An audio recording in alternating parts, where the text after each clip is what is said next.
పల్లె పండుగ కార్యక్రమంలో భాగంగా ఎర్రగొండపాలెం నియోజకవర్గంలో అభివృద్ధి పనులకు శ్రీకారం చుట్టారు టీడీపీ ఇన్ఛార్జ్ గూడూరి ఎలక్షన్ బాబు. మొత్తం 2.65 కోట్ల రూపాయల వ్యయంతో పలు అభివృద్ధి పనులకు శంకుస్థాపనలు చేశారు.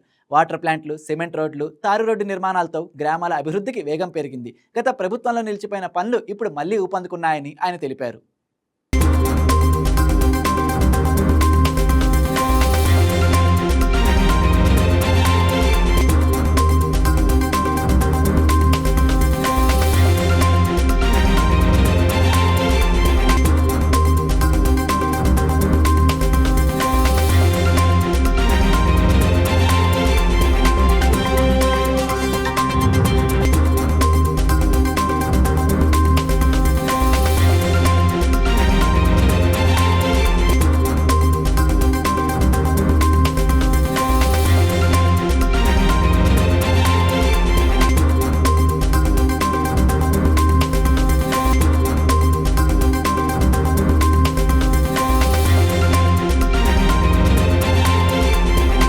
మరి ప్రభుత్వం వచ్చిన తర్వాత అభివృద్ధి కార్యక్రమాలు మనం ఎక్కువగా చేసుకుంటా ఉన్నాం.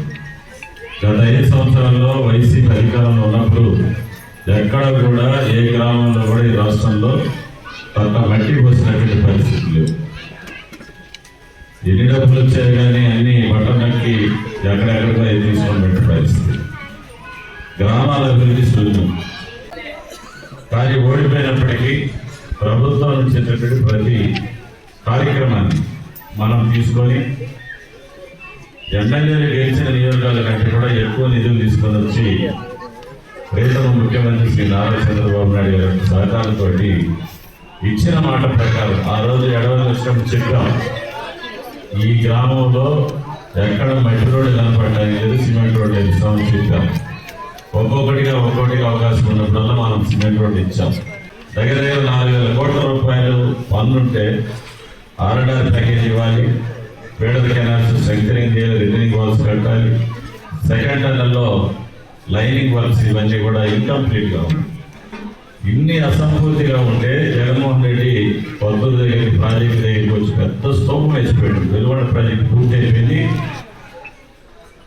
రేపు పొద్దున్న నీళ్ళు వస్తే నేను నా ఓట్లేమని మళ్ళీ ప్రాంత రైతాంగాన్ని ప్రజలు మోసం చేసినట్టు మాటలు మాట్లాడి ఆయన జాతికి అంకితం చేసిపోతే అధికారం వచ్చిన తర్వాత నేను అందరినీ పిలిపించి ముఖ్యమంత్రి గారి దృష్టి తీసుకెళ్ళి ఆయన ఇరిగేషన్ మంత్రిని నిమ్మరామారెడ్డి గారిని ఈ జిల్లాలో ఉన్నటువంటి మంత్రుల్ని ఎమ్మెల్యే అందరినీ తీసుకొని వచ్చి ఆ కాలువల మీద మోటార్ సైకిల్ తీసుకొని తిరిగాను. జగన్మోహన్ రెడ్డి జాతికి అంకితం చేసిపోయినటువంటి ఎటువంటి ప్రతి ఎట్లా చూసొద్దాం. ఎక్కడ పెట్టినా మొక్కలు, చిన్న చెట్లు, ఏదైనా చిన్న వర్షం పెడితే అవతల యువకులకి కట్టలన్నీ తెగిపోయి మన కటకానపల్లి కానీ, ఇది మన ఎడవల్లి కానీ, తిమ్మాపురం కానీ, ఈ గ్రామాలన్నీ కూడా మరి పొలాలు కూడా కొట్టుకుని పరిస్థితి.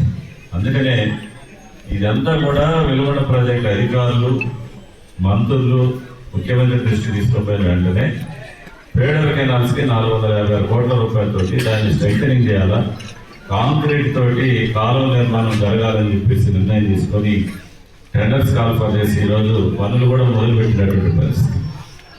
ఇవన్నీ కూడా ఈ సంవత్సరం ఆఖరిలో వెలుగొండ ప్రాజెక్టు సంబంధించినటువంటి పనులన్నీ పూర్తి చేసి ఖచ్చితంగా వెలుగొండ ప్రాజెక్టు నీళ్ళని ఈ నియోజకవర్గంలో ప్రతి ఎకరాలు పారిస్తామని చెప్పేసి మీ అందరికీ మాట ఇస్తున్నాం. ఎందుకంటే నీళ్లు లేకపోబట్టి మనకు పనులు లేవు. మన బిడ్డలందరూ కూడా పొట్ట చేతులు పట్టుకొని బ్రతుకు కోసం ఇతర రాష్ట్రాలకి, ఇతర జిల్లాలకు పెట్టినటువంటి పరిస్థితి ఉంది. వీళ్ళందరినీ వలస రావాలంటే ఖచ్చితంగా వెలుగొండ ప్రాజెక్టు నుంచి నీళ్లు తీసుకురావాలా. ఇది మా అందరి బాధ్యత. ఖచ్చితంగా వైసీపీ వాళ్ళగా జాతికైతాలు చేసిపోయి మాటలు ఇచ్చి పరారయ్యేటటువంటి తత్వం మా దగ్గర లేదు. ఖచ్చితంగా ఇచ్చిన మాట మీద నిలబడి డెఫినెట్గా మనం పనిచేసుకోవాలని చెప్పేసి మీ అందరికీ నేను తెలియజేసుకుంటా ఉన్నా. ఈ వీడియో మీకు నచ్చినట్లయితే లైక్ కొట్టి షేర్ చేసి మా వైకే టీవీ ఛానల్ని సబ్స్క్రైబ్ చేయండి.